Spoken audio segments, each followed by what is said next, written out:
Welcome to Prosperity Resonance. I'm your host, Shanae.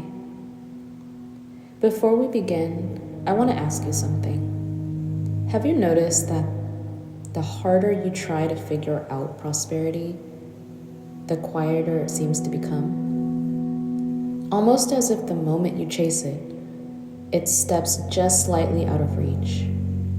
Not because it's unavailable, but because it doesn't respond to force.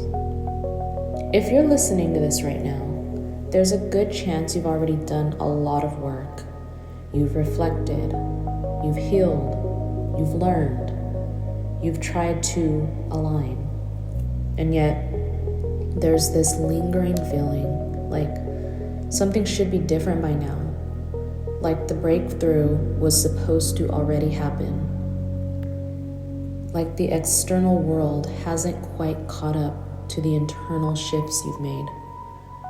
And what's frustrating isn't just that things feel slow. It's that you can't quite explain why.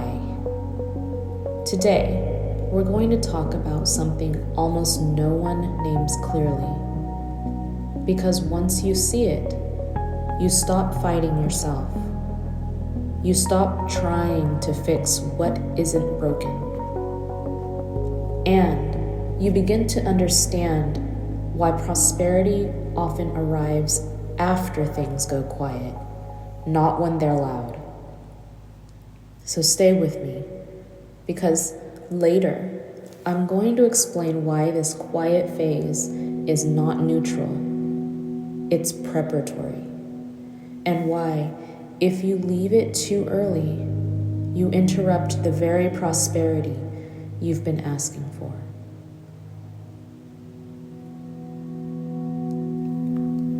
So before we go any further, I want to acknowledge how this space is designed. You don't see me on screen. This isn't face to camera. The visuals you may notice are intentionally simple, slow, ambient, supportive. You're welcome to watch, or you may find yourself simply listening. Both experiences are valid.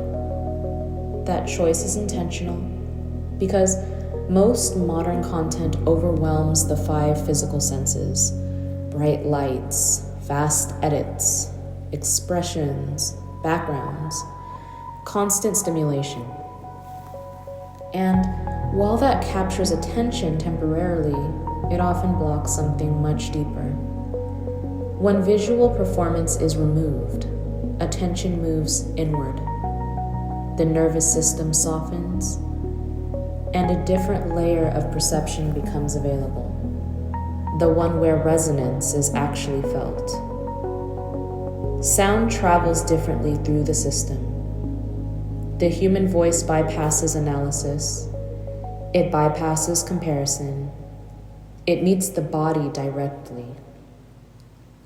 This channel functions more like a faceless podcast with ambient visuals, not a performance, because prosperity is not built through stimulation. It's built through coherency, and coherency requires space.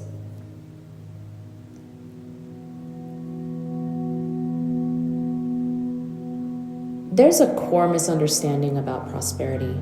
Let's talk about the word prosperity for a moment. Most people have been trained, often unconsciously, to equate prosperity with money, income, numbers, outcomes. But prosperity is not just a number. It's a capacity. Prosperity is the system's ability to receive, hold, circulate, and sustain value across all areas of life. That includes money, yes. But it also includes health, energy, essence, relationships, creativity, clarity, emotional stability, and spiritual alignment, for examples. This is why someone can make money and still feel poor, Why success can arrive and immediately feel heavy. Why expansion can trigger anxiety instead of relief. Because the system expanded faster than it stabilized. Here's the part most people miss. Your life does not resist prosperity. Your nervous system regulates it. If your system doesn't feel safe, holding more responsibility, more visibility, more money, more intimacy, more creative output, it will slow things down. Not to punish you, but to protect you. And when that slowing down happens, the mind often labels it as a block. But what if it isn't? This is the quiet phase everyone misinterprets. There's a phase that almost everyone enters after awakening, healing, or growth, but before visible prosperity stabilizes.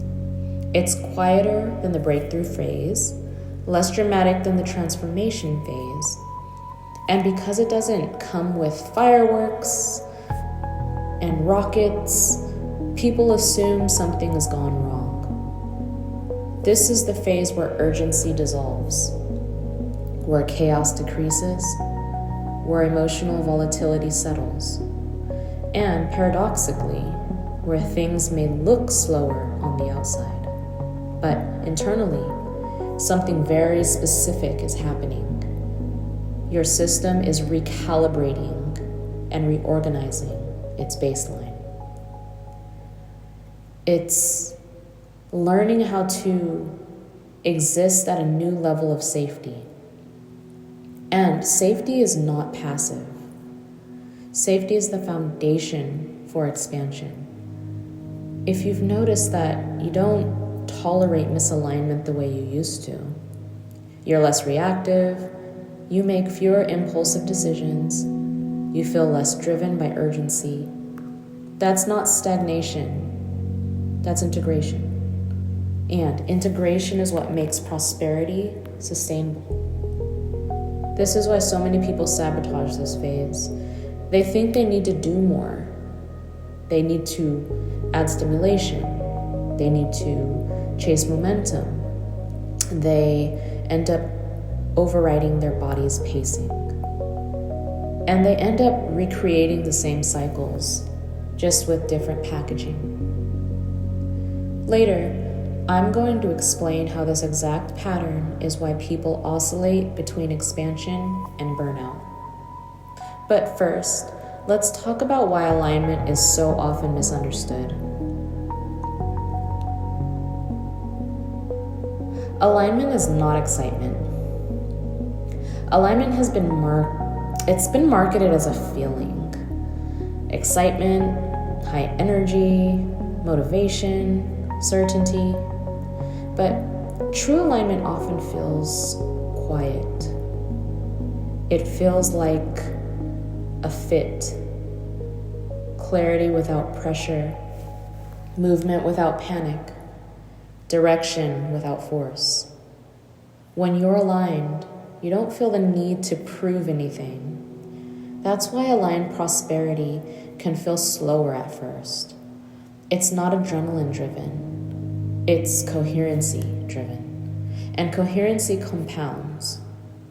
This is the difference between prosperity that spikes and prosperity that stays. Prosperity that rockets up and down, and prosperity that remains stationary. Later, I'll share the single question that reveals whether what you're experiencing is a delay or stabilization.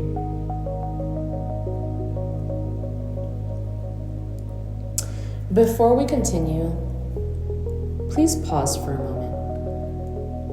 Notice how different it feels to listen without needing to watch. Notice the absence of pressure, that subtle difference you feel right now. That's the same difference between chasing prosperity and becoming able to hold it.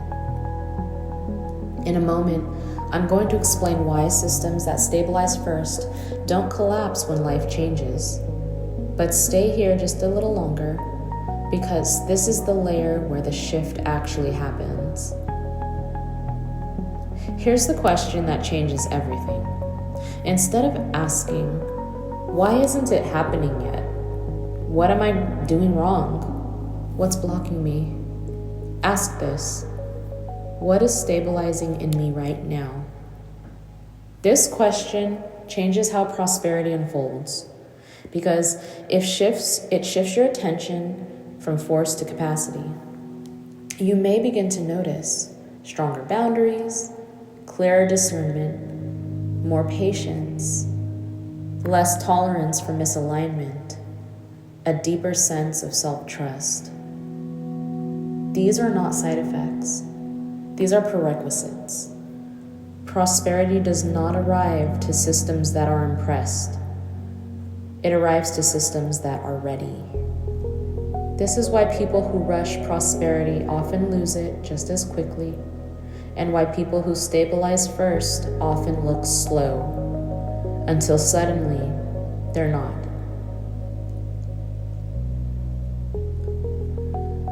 So, if you're listening, that tells me something important. Your systems are responding more to resonance than stimulation. That's exactly who Prosperity Pulse was created for. It's not about forcing outcomes. It's about stabilizing your internal capacity for prosperity across all areas of life: money, health, relationships, creativity, and clarity. You'll find the link in the description. There's no urgency here, no pressure. Prosperity doesn't move faster when it's pushed. It moves deeper when it's supported and nurtured. So I want to thank you for being here. If this felt different, calmer, deeper, more grounding, that's intentional. This channel is a listening environment, a place where prosperity is approached as coherency, not performance, and you're always welcome back. Thank you.